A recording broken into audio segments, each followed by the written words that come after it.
everyone, and welcome to this academic session of the MSc program in Counseling and Family Therapy. We shall be focusing on placing counseling and family therapy on the global and national agenda, needs, issues and concerns.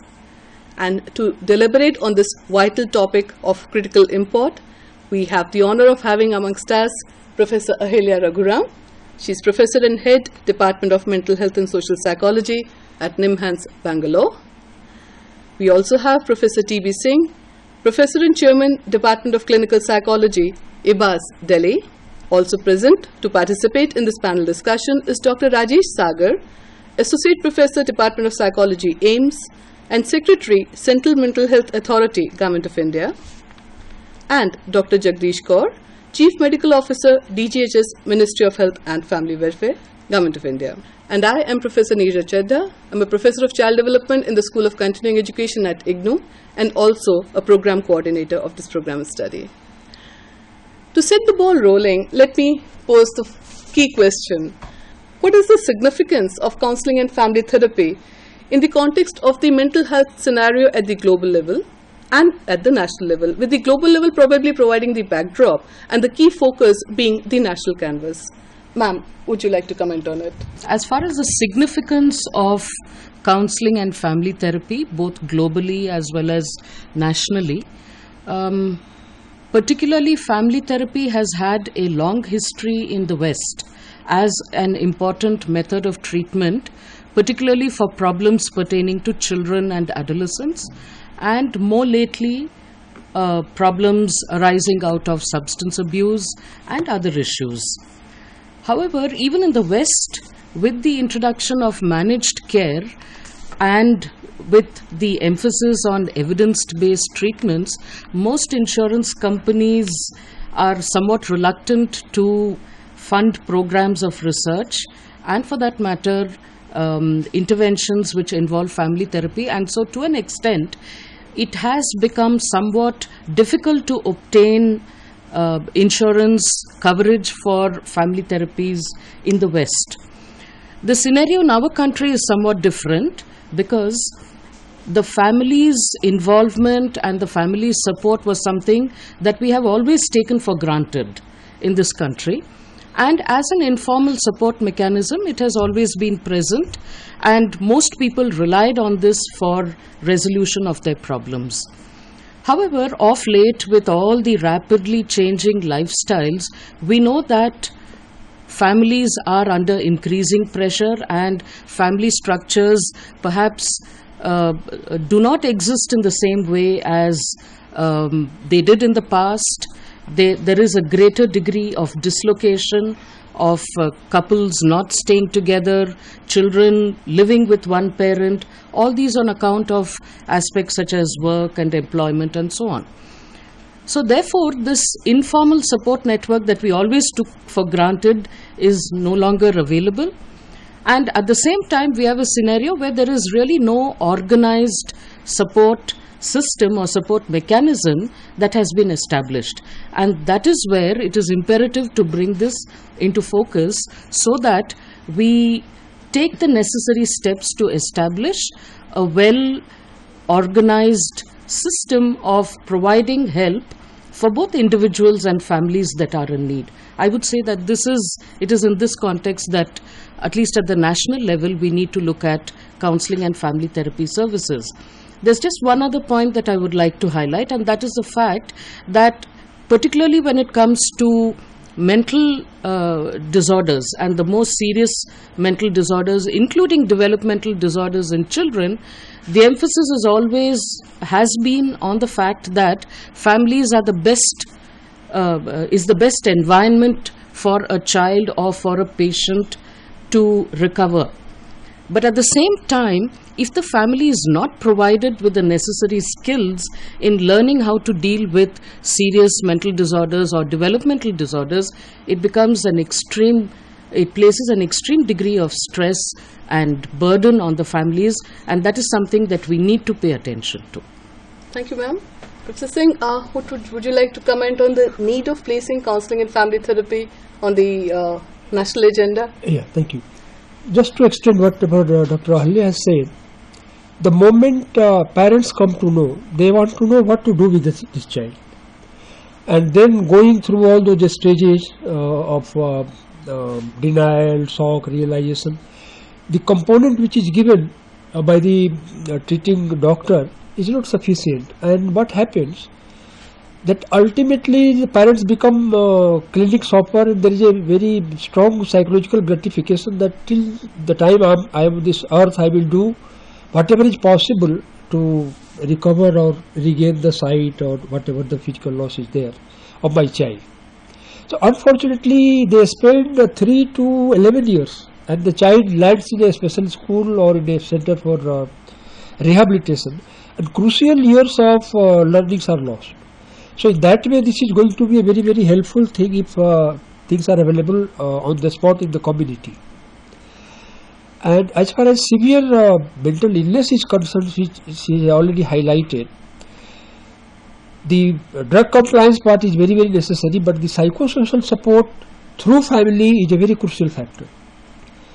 Because looking at the activities of daily living skills, social skills, and then some of the vocational skill, whatever is available, can be sustained with the support of family. So there is a great need, and that's how currently this kind of manpower is not available, and it is expected that a manpower on the massive scale will be available in the community, and they will be able to assist families, and families will be supported. And as Dr. Halya says, that skills to look after these victims in the family is very necessary, and now a time has come where families should be equipped to look after either a child with disability or a person suffering from severe mental illness, or even other drug addicts to HIV, whoever is there.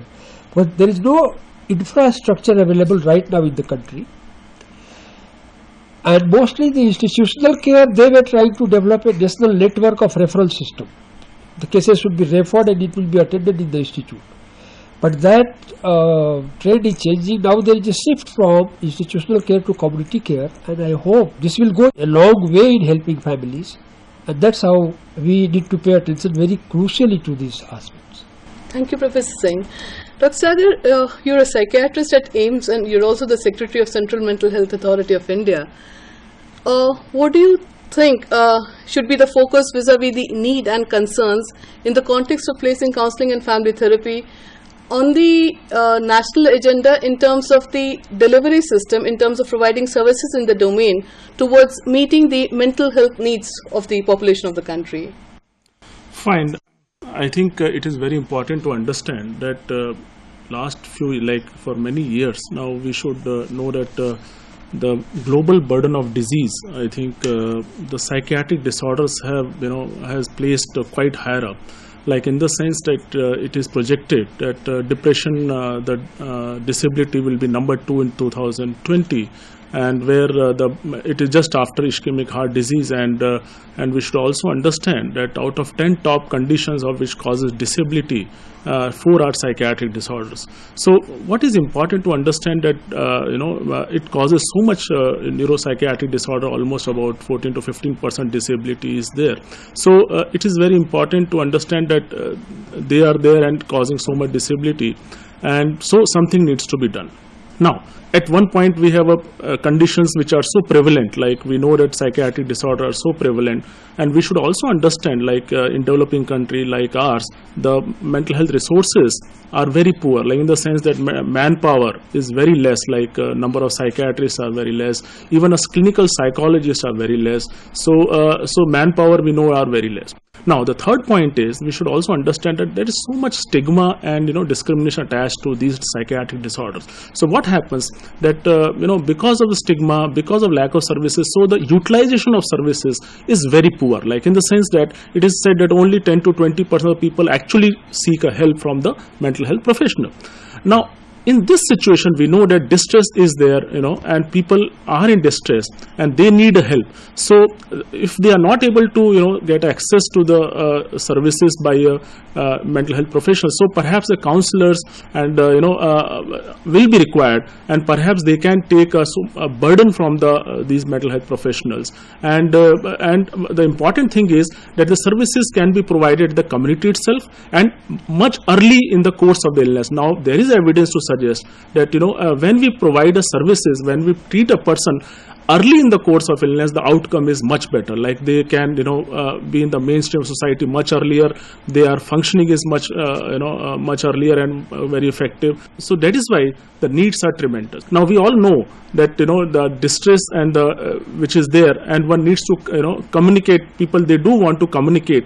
Earlier times, we knew that the family was the immediate buffer, and they used to. But now with the kind of globalization, with the kind of these families, we are having more of a nuclear system. So and we are in the modern day stresses. So these families are not there. So ultimately, if they are not in a way communicate, so it will lead to a dysfunction, psychopathology or psychiatric disorders. So that is a part for the mental disorders. We should understand that. But leave aside mental disorder, because there are so many physical conditions also we should understand, where the role of family and counseling is very important, in the sense like those dealing with the cancers, those dealing with the HIV and many other physical conditions which are so important, where the role of counseling and family therapy is envisaged, and perhaps and they can play a major role to reduce the distress and dysfunction in the family. And so it's not only the psychiatric disorder, but also a lot of physical condition. Now, as what Professor Nirja asked, that how we can do that, there are a number of ways we can discuss more in detail about that. So basically, it can be at the primary care level, like primary health center. Like in India, we have very good primary health center healthcare system in our country. Like there is a team of doctor as well as medical personnel, and there is a need to train these medical officers in counseling and counseling techniques. Then there is a need for at the student level, like students again could be at when we talk of counseling at the college level and school level. Then there is a need for these counseling services at the general hospital level. Like as I said, some hospitals, they do have these counselors are there, but not in many places.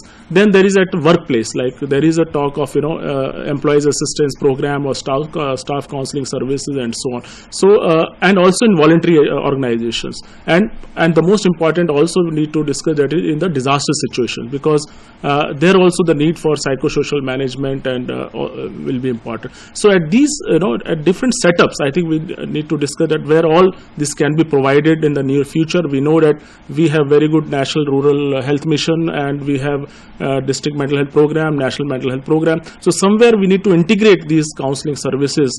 Dr. Jagdish Kaur will be talking more in detail about that. So somewhere we need to integrate these services, their counseling, and perhaps the treatment can be provided much early, much more effective. And people, it is something like when they see people at times say that to seek a psychiatrist there is a stigma, but they can say, okay, if they can meet a counselor, then there is not much stigma attached. So I think to remove this barrier of stigma, I think that will also play a major role. And for times to come, I think they will play a major role, and the need is tremendous. And I think the time has come where, just to give you an example, like in UK, National Health Services, 1/3 of them have counseling services. Like in India, we do not have that data, but let me tell you, it's 1/3 because there the whole task is divided. And most of Western countries, there's so much emphasis on the counseling services, but in India we do not have. But the time has come now. We need to think about it, and perhaps in future we'll have more and more these counselors and manpower to deal with effectively with these disorders, which are mental disorders as well as physical disorders. And importantly, as a distress of a person, how we need to manage that. Thank you, Dr. Sagar. Dr. Jagdish, you're from the ministry. So would you like to comment on the significance of counseling and family therapy in the context of improving the service infrastructure, improving the delivery of services of various components under the national mental health programs, and the other programs which could use counselors and family therapists in terms of a better delivery, better enhancement of meeting the objectives? Thank you, Nirja. Taking the lead from what the experts have emphasized, we do need counseling and family therapy in the country, and this is not only the mental health program. There are so many other programs, and now that we know that urbanization is taking place, family structure is breaking, both the parents are working, and in our country family has been the main caregiver since traditionally. But now if the structure is not there, it's not being maintained, so we now need to look at how to fill that gap. So we need the family therapy, we need the counseling, we need the counselors, and there is a acute shortage of trained and skilled counselors in this country, and we have facing this at national level, because if you have to implement a program effectively, you need trained persons. And I won't restrict myself to National Mental Health Program, as Dr. Sagar has said that we have the counselor's role there, and that is important. And I must say that we have been, placing more emphasis on the clinical care, the pharmacotherapy, and the counseling, this which is vital to care of many diseases, that is being neglected. And that is the difference is also, like the experts have said, that what is the scenario globally and what is there in the country. Till now we haven't accepted this. People don't seek counselors' help. Straight away the tradition is go to a doctor, and first is this is not there, that we don't go seek the counselors' help, they are not available, and this attitude needs to be changed. And we have realized this, and at the national level, and this National Mental Health Program, the component under it, the District Mental Health Program, where we place emphasis on the community care of mentally ill. There now we have included more components like school and college counseling, the workplace stress management, and suicide prevention. All these components cannot be implemented without the trained and skilled counselors' availability. They have to be there to implement these components. And if you look at other programs, if we don't restrict ourselves to the mental health care, like the lifestyle diseases, non-communicable diseases, which are coming up in a major way in the country. Country is now facing double burden of disease besides the communicable. And even if you go to communicable diseases like HIV/AIDS, tuberculosis, there also we have a very crucial role for the counselors. We have the ICTCs, Integrated Counseling and Training Centers.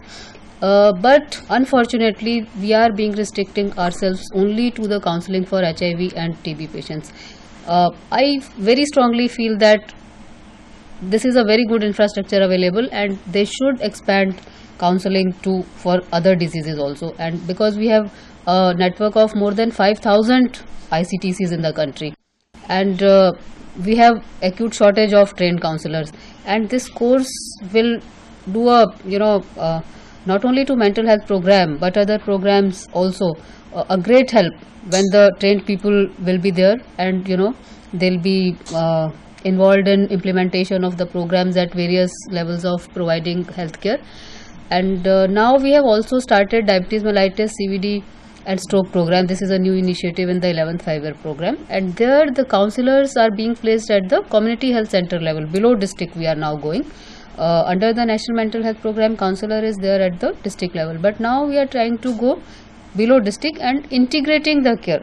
Not only there will be a counselor who will just be doing counseling for one program, but for different components. So that integration is being done, and the need is, it's being felt, and that's being addressed at the national level, and it's going down, but it needs to be more popularized so that it's accepted, and then people seek help from right people at right time. As Dr. Sagar said, that early identification of mental health disorders is very important. So people need to be trained that way, so that they are there when they seek help, then they follow the proper chain of referral, and their requirements are attended to at the lowest level of health care. Thank you, Dr. Jagdish. May I respond please supplement to something that Dr. Jagdish Kaur raised. Madam, you had mentioned that people often, hesitate to go to a counselor and would, in fact, prefer to go straight away to a medically qualified person. That situation, I think, is changing somewhat. At least in metros, I think it is definitely Urban changing. areas, yes. In urban areas, Yes. with greater awareness, and with so much of information being available on the net, many patients, in fact, when they come to a hospital or to a to large referral centers, they in fact come armed with information about their own diagnosis about their condition, what are the probable medications that they might have to take, and what are its side effects, and so on. And as a consequence of that, some of them are somewhat alarmed by all that information that they have, and therefore some at least come saying, we don't want medication, we would rather go in for a treatment which involves talking to someone and learning ways of how to handle our problems. So that is a smaller subgroup that is also emerging. And since the scenario in India is changing so rapidly, I think that is also something that we need to take into account. And if we have to provide that kind of help for the group which comes specifically asking, that also creates this need for more trained counselors and family therapists and so on. That's the first point. The second thing is what you had mentioned about families being the primary caregivers. In fact, for in mental health issues particularly, and I'm sure for most other chronic medical disorders as well, we generally tend to place the family at the center stage. That is to say, they are entrusted with the major responsibility of doing everything to provide the care for the patient. And at the same time, we never, as professionals, sometimes we don't really take into account the fact whether the family has the wherewithal to provide the kind of care that is necessary. Do they have the economic resources? Do they have the emotional resources or not? And often, if they are found wanting in some aspect or the other, as professionals, we tend to blame them all over again for not doing a good job.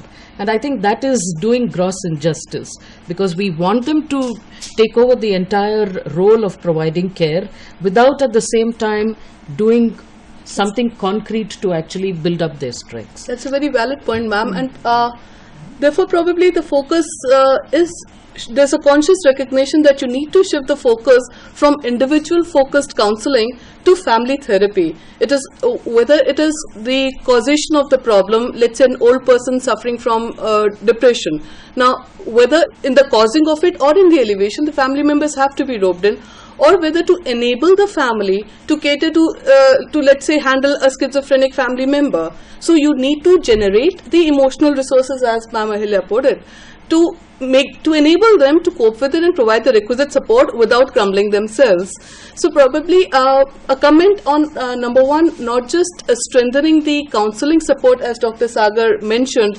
Given the scarce human resource available in terms of the professionals trained in psychiatry, we need to nip the problem in the bud so that mental distress gets handled before it gets converted into a full-blown mental disorder, by providing in positive interventions and supports in terms of counseling the individual and the near and dear ones, basically at least the family of the individual, so that the positives are enhanced, the negatives are dealt with in a positive manner, the family interactional mechanism, the interrelationships, everything is addressed so that the unit emerges unscathed and healthy all over again.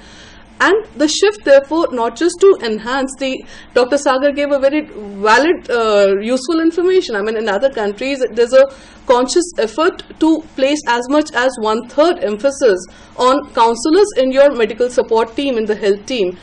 We need to build up the pressure groups to ensure that even in our national level policy decisions, such a thing gets included. And counseling which is not focused on medical model, blaming the individual or roping in the family to the extent of either thrust the entire burden on the family or just blame the family. So would you like to comment on these twin aspects of providing the counseling support and broadening the definition of the family to family counseling and family therapy? Dr. Sagar, would you want to? Yeah, I think it's important. I think just to extend the discussion, what happens traditionally in our system. There are two kinds of patients which are at the extreme end. Like one is that the medical model, what Dr. Jagdish Kaur mentioned, that they expect that drug treatment to be there. and they want they're so well versed with the medical model, and a doctor with a white coat and examining and looking at the pulse and using the stethoscope, and that is one side. Other side is, which is perhaps emerging, especially in the metros, that is, they don't want medication, and they don't want to be somehow medicines. Again, they have a lot of myths about medications, and they are very harmful. They have so that is one extreme. Now it is important to understand, I think, as one of the concern, that because counseling is not panacea for all the problem. Like at times the medicines may be required, at times a different form of psychotherapy may be required. So though it's important to understand that because most the place is there for medication, the place is there for different form of psychotherapy, and counseling is just one part, where family therapy, we know that there are proper indications are there, and there are contraindications as well. So we need to understand that in that context, which is very important. Though the thinking is changing, the attitude is changing, but it is not either or counseling or medication. I think, and that's very important message we need to convey. That's not, and sometimes people, they do feel that for everything the counseling is the only remedy, and I will be taken care by counseling. That's all.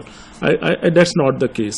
And we need to understand that it's not just the mental disorder, but also physical conditions which are important, and perhaps that is why the need is there that for a medical doctor, that they should be trained for counseling techniques, like because ultimately what counseling means, that giving the gathering the information, you are giving the advice, and so on. It's not only for psychiatric condition, because counseling techniques are important for medical doctor, anyone who is dealing with the distress, anyone who is dealing with the problems in a human being. So there the skill is required. So, but at the same time, anyone who does a counseling does not mean that he becomes a counselor, and so, but at the same time, the emphasis has to be there that about the communication skills, how to give advice, and so the scope is much broadened of the counseling in that regard. So when we are dealing with a family, like say for example of in a family where the person with dementia is there, and how to, because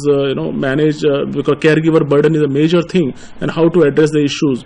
Even in a family where a person has a schizophrenia, and that there also the role of the counseling is so important, and most importantly, there is evidence to suggest that when these principles are applied to counseling and psychoeducation is given, the compliance become much better. Even it is taken as Dr. Kaur mentioned, that when it has to be supplemented, in the sense that even a person who is on medication, let's say for lifestyle diseases or say diabetes or hypertension, when the proper counseling is given, so that enhances the outcome, in the sense that the medication support is also there, because otherwise what happens, that there are it has been seen that if you don't do that, then there are dropouts are there, and people will not go for help.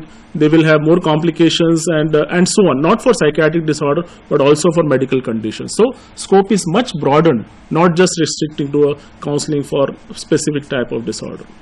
Professor Singh, would you like to come in? If you see the scenario, the multidisciplinary approach is being used in treatment of mental health as well as in disability and rehabilitation. And when we say multidisciplinary, means the pharmaco part is more developed. And demand of the day is to look into the problems of families, and the non-medical approach, psychosocial approach, you can say. I don't know, somehow or the other we were lagging behind, but the time has come. For example, in severe mental illness, there is something known as psychoeducation, talking about drug compliance, looking after their skills and managing them, and consistent treatment and support. So until and unless a family is aware, it will be very, very difficult, because as Dr. Sagar is saying, all the disciplines dealing with these problems are complementary to each other, and that's how the multidisciplinary approach to extend further up to the level of community, this is the need. If you come to the disability part, the early detection and early intervention is again very, very necessary, because looking after the child, if that intervention is delayed, his crucial years of learning are wasted unnecessarily. So better he comes to the school and starts his education. And the more significant aspect of this training is that this applies also in severe mental illness. If they are detected well in time and intervention is given, lot of severity and severe mental illness which is being added to our schizophrenic or severe mentally ill population every year, I feel will be minimized, because they will be properly served and detected, and early intervention given at the point of time may prevent the problem turning into severe mental illness. So these are very two crucial significant issues which will be addressed, I think, if you train more people. Dr. Jagdish, would you like to make a comment? Yeah, actually, like Professor Singh, Dr. Sagar have said, it's a continuum of care. The counseling, pharmacotherapy, they have to complement each other. We cannot say it's only counseling or it's only pharmacotherapy, the drugs. So they have to be balanced. They have to be complementing each other in a balanced way, so that the patient gets the ultimate final, benefit out of this. And as far as if we take example of mental health, addressing the mental health issues, the team which is there, the mental health team, professional team which is there at the district, if you look at it, the four main people, it's a psychiatrist, it's a clinical psychologist, it's a psychiatric social worker, and it's a psychiatric nurse. So it takes care of all the aspects, all the aspects of care, right from the nursing to the clinical requirement and to the psychological element. So that has been balanced that way. And like Professor Ahilya said, I would like to add and comment to her this thing, because see, the experience of being at a tertiary level care hospital, where you get people who are aware of the counseling needs, and they come to you with their own maybe diagnosis, and maybe they know about the drugs and tell you, and that's a southern state, and a tertiary level care of hospital experience, and that kind of population is very minuscule, and but that tells us that see, awareness is coming. People are coming up with their raised awareness, with their requirements, with their needs. But if you look at the wide scenario, if you look at the countrywide scenario, then in other states, if you look at other parts, other regions of the country, and especially in the rural areas, it is still a problem. And we really need to look at those areas and the kind of population they have, the kind of attitudes they have, and the kind of stigma, like Dr. Sagar mentioned. Stigma is attached to this whole mental health problems, which is a major hurdle even for the program to be implemented. And the stigma is attached to the doctor, the psychiatrist. Not that the people are not going to the counselors, but going to a psychiatrist, seeking help for a mental illness. And that is what we are trying to address, and that not only includes psychiatry, that includes this psychology, counseling, and the nursing care also. So we are also running a national mass media campaign for this, to removing the stigma from the mental health problem, so that patients seek help. The families, they don't come out in open, they don't even they try to evade that there is a person who's suffering from mental health problem in the country. So we need to tell, like to remove the stigma, we are trying to emphasize that it's like any other illness, mental illness, and it's treatable, so that they come out, they seek help, which is very important. And we need to focus at other areas, we need to have a wider outlook, and coming up with this counselors and the family therapists. Now the families also, they are getting aware of this thing, and they are forming family groups for caring for the mentally ill in the families. There are many examples in the country, in the states which are advanced, and in the families which are educated, they have formed groups, and there they interact with each other. They even tell us, okay, we need to be trained, we must get the training so that we can take better care of our patients who are there in the family. So these kinds of things are coming up, which are very good, but they need to be spread. It has to be there at that regional balance, so that at every region, at every level, this thing comes up, and this sensitization is there. Thank you, Doctor. Professor Ahilya, an important point that has emerged from the discussion is the need to shift the focus on addressal of mental needs in the country from the tertiary level to the primary level. So would you like to comment on it in the light of putting counselors and family therapists as frontline workers in the addressal of mental health needs of the country, with the thrust not remaining only at the tertiary level care provision, but being in, as Dr. Sagar said in the beginning of this thing, putting it in the primary health care delivery mechanism, integrating it there itself? I think when we talk about strengthening the role of counselors at the primary healthcare level, we first of all need to make a distinction between different levels of care, even where counseling is concerned. Because one of the things that perhaps we need to recognize is that not all families are necessarily dysfunctional in their way of interacting with each other, or that they have deep-rooted animosity towards each other and so on. By and large, most of them are actually struggling with making a living for the family, because in rural areas, making a livelihood and subsistence itself is a big issue. And when someone develops a chronic illness, whether it is a mental illness or a physical problem, that really strains the family's ability to cope to the maximum extent. And at the same time, many of these are families who perhaps are not very well educated or who lack knowledge and information. Therefore, if we are talking about the first line of care in terms of counseling being provided at the primary healthcare level, a lot of it, I think, needs to be psycho-educational in nature, in terms of giving information to families about the nature of the problem that they are struggling with, what would they need to do in terms of handling the patient appropriately, which could include things like the importance of regular treatment and regular follow-up visits and so on, as well as dispelling many of the myths that surround many of these disorders. One major issue in the primary healthcare at that level is families that are struggling with having to care for a child with severe levels of disability, developmental disability, whether it is mental retardation or other forms of disability. That is one group that really needs constant assistance.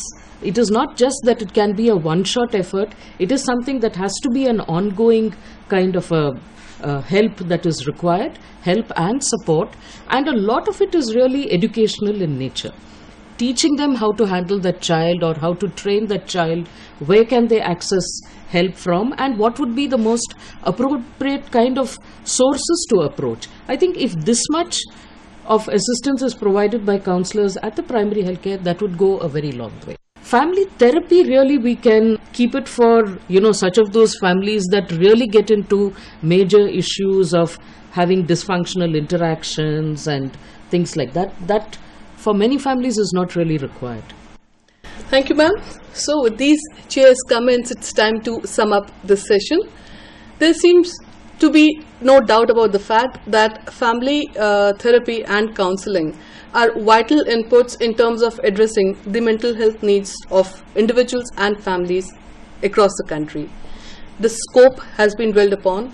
There are a range of situations and circumstances where counseling and family therapy inputs could help the family in coping with whether it's a family member with disability or some dysfunctionality that has come into the interrelationships.